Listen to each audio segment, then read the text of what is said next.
You know the drill. Take out a mortgage, buy a nice house in the suburbs, work a desk job for the next 40 years to pay it off, retire, and die. It's the American dream. That's not a dream, that's a nightmare. But in a world full of white picket fences, there's people who think differently. They're the innovators, the creators, the doers. The people who value experiences over things and simplicity over riches. The van lifers, the container home architects, and everything in between.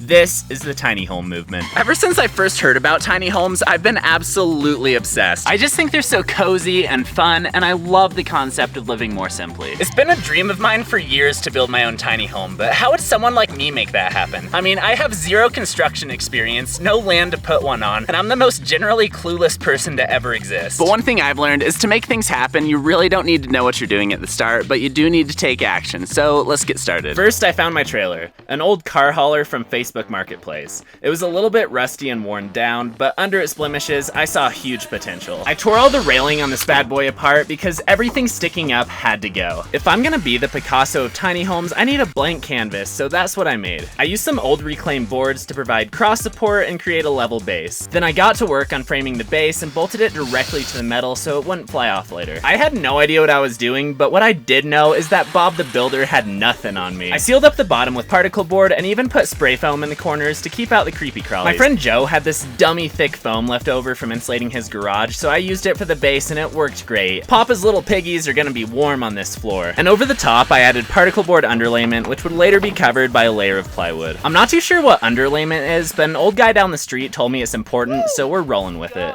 We're going to build a wall. It's going to be built. My walls had to be built around the fenders of the trailer, so I started from the bottom and worked my way up from there. I designed and built each of these walls flat on the driveway and then carried them over to the trailer from there.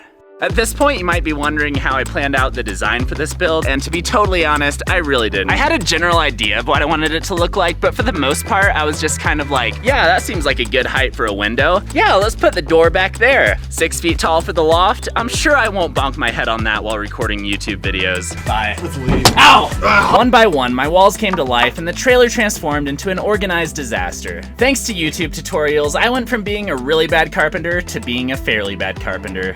Was it easy for an ostrich-looking fellow like myself to do all this work? No. Was it a good workout? Also no. I'm pretty sure I actually broke my back lifting these things. Today, I'm framing the roof, and for the joists, I'm using these 2x6 boards. On each side of these 2x6s, I'm carving out a little doobly-doo, just so that it fits better with the framing. My boards were looking thick, and my doobly-doos were looking deep, and we all know that's the recipe for a perfect roof. This rusty old trailer was finally starting to look like a house. A really small one, but still.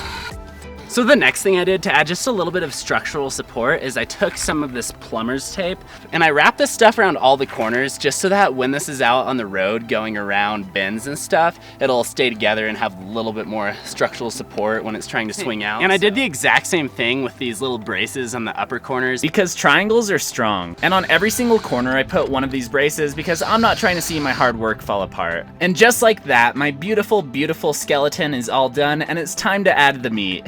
That sounds messed up. Most people go with thicker plywood for the sheathing, but I went with 1/4 inch just because it's lighter and cheaper. This entire process took me about 3 days, but you guys get a 10-second montage.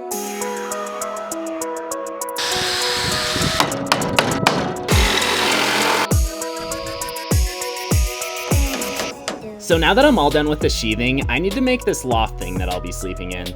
So I already built the frame and I put some extra boards on the sides so that it's all secure all around. Next, I'm gonna take some plywood and put it on top. And I used 1 inch to make sure it could hold up my dump truck. I had to do a lot of trigonometry to figure out the angles for the boards up top, so good thing I was a nerd in high school. I added this cute little square to the frame for the skylight to go into, and we were ready for the roof. For the roof, I used 1/2 inch plywood because I felt like this is something that should actually be sturdy. And it's right about this time that I started gaining some self-confidence. Not gonna lie, I really didn't think I'd make it this far. I thought I was an absolute clown with power tools who had no chance of making this happen. But what I proved to myself is that I was a clown with power tools who was gonna make this happen after all. Next, it was time for weatherproofing, so I put this tar-filled fruit roll-up from the underworld over the roof. It's called an ice and rain shield, and it's really nasty, but it'll help protect the roof from the elements. The next step in the tiny home build is for me to install the Housewrap, which is kind of like a big piece of wrapping paper for the home that waterproofs it and protects it from the outside world. Normally you see Tyvek home wrap on houses, but I have this knockoff stuff because I'm cheap. People usually staple this stuff up, but I'm gonna use these plastic cap screws instead because each staple would just leave a little hole that water could get in, and these things are watertight. So there's a really specific way you have to cut out the windows, and luckily I found a video where Stephen King taught me how. We're all done cutting this thing out. So the next thing I'm putting up is this membrane, and it's kind of this sticky, nasty black tape that'll create a squishy layer in between the window and the windowsill and protect it from any water coming in. The next step is to put in the windows. For each window, I put a line of silicone caulk around the edge and then applied the membrane to make them watertight. My fortress was looking more beautiful by the minute. Then I did the exact same thing with the door, which was really nice because then I could finally go inside again. And it's important to note that I used tempered glass for all the glass in this build since it'll be out on the road and needs to be strong. Then I watched enough YouTube tutorials in a single night to become an expert on metal roofing. I flashed the edges and then screwed the panels down with watertight roofing screws. Then I found a cool tool at Home Depot to cut the metal with, and I was really excited because this looks dope at 60 frames per second. Then I added flashing to the skylight, and that's really important because that's where I'm gonna be sleeping. I actually had to drive all the way to Idaho to get these roofing materials because in Wyoming we don't have many stores. That's right, I had to saddle up a moose and ride it over the hills to get this roof, but it was all worth it. All right, the next step is to put the siding on, and I feel like the siding is really what's gonna give this home a unique feel and really make it come alive. Just like I did with the roof, I became an overnight expert on metal siding. You pretty much just put up these metal brackets on the perimeter and then slide a sheet of metal into them. This process was pretty tedious, but it was also really fun. It kind of feels like building Legos. Also, can we just talk about how mentally good for me this build was? Not only was I learning a new set of skills every day, but time spent working became very calming and therapeutic. I think just the process of building a tiny home could have huge positive impact on anyone. You should try it out. I'm really glad I'm painting it because honestly, I low-key hate this color scheme. It looks like I'm trying to open a mobile unit for Red Lobster. What are your thoughts on the exterior right now? Oh, it looks amazing. I just think you've done so much with it. So the next thing I need to do is sand off all the rust on the trailer. Honestly, I should have done this first thing, but I was just so overly ambitious. Now is better than never, so let's start grinding. I'm all done sanding this thing. I think all the rust is off the surface. That was absolutely horrible. So the next step before I start applying paint is I'm gonna go around and rub this thing down with denatured alcohol. And what that's gonna do is it's just gonna kind of clean up any dust, make sure it's a totally clean surface, that when I put that paint on, it sticks directly to the metal. And in the middle of working, look who came to check out the tiny home. Hey, what's up? It's your boy. All right, let's go check this thing out. Looks pretty bougie from the outside, bro. Ooh. Oh, snap. You got that little window there. You can stargaze. Look, I'm a big guy.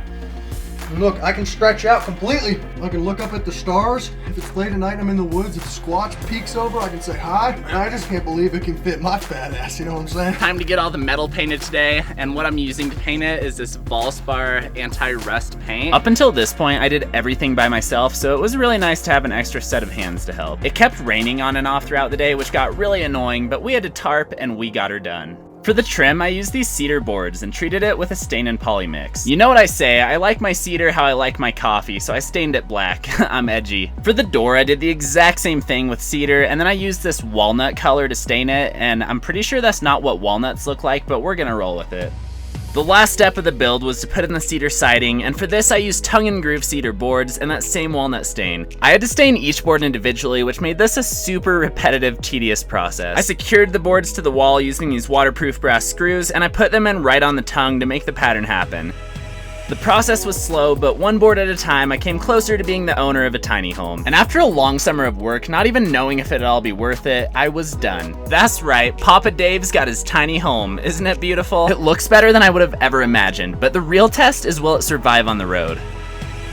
You better believe it worked. This thing was smooth sailing. It was about as aerodynamic as a potato, but it was pulling just fine, and I was stoked out of my mind. And that's how I turned my dream of building a tiny home into a reality and became a homeowner. Even if the home is only 150 square feet, it still counts. Between the trailer, lumber, windows, siding, etc., this entire build costed about $8 grand, which I'm actually really happy with. And of course, that's just the exterior. I'll have an interior video coming at you as soon as I'm done with that. All right, it's time for you to get off off YouTube and go build a tiny home. Bye.